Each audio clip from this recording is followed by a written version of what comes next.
Age discrimination, Intel investigation drags on for years, worker protections lag. Testifying before Congress this fall, the new chairwoman of the U.S. Equal Employment Opportunity Commission outlined the agency's top principles, first among them, a responsibility to promptly investigate discrimination complaints. We owe it to these employees as well as everyone else involved to honor their courage by swiftly addressing their concerns, Commission Chairwoman Janet Dhillon told the committee. Too often the sad reality is justice deferred is justice denied. And yet for more than 4 years, Intel workers have waited while federal watchdogs sort through the wreckage from the biggest job cuts in the chipmaker's history, a bloodletting that cost 17,000 jobs in the middle of the decade and prompted dozens of age discrimination complaints.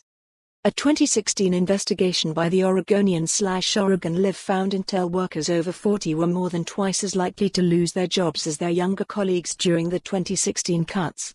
Workers over 60 were 8 times more likely to lose their jobs than those under 30.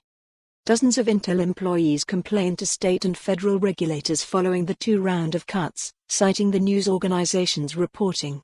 Documents and other information obtained by the Oregonian/Oregon Live show the U.S. Equal Employment Opportunity Commission took their complaints seriously.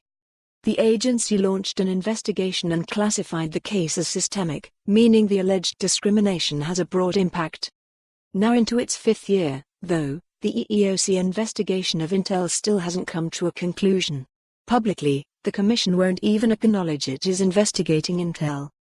The sluggish pace of that inquiry is emblematic of the barriers older workers face when they try to address discrimination, according to attorneys and those who advocate for seniors.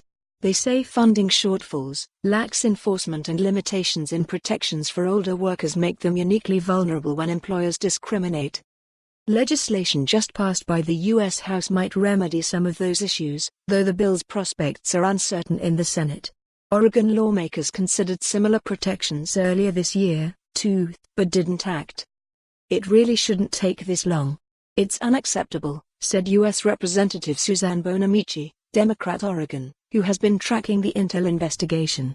She also chairs the House Subcommittee on Civil Rights and Human Services, which oversees the EEOC, and said she's frustrated the Commission hasn't done more on the issue. The EEOC is here to protect people against discrimination, Bonamici said. Seeking action. Oregon engineer Ontsur, 67, lost his Intel job in 2015 layoffs after 6 years with the company. He's now spent 2/3 as long seeking some kind of reckoning. Ontsur filed his initial age discrimination. For more on this story, visit the news article link.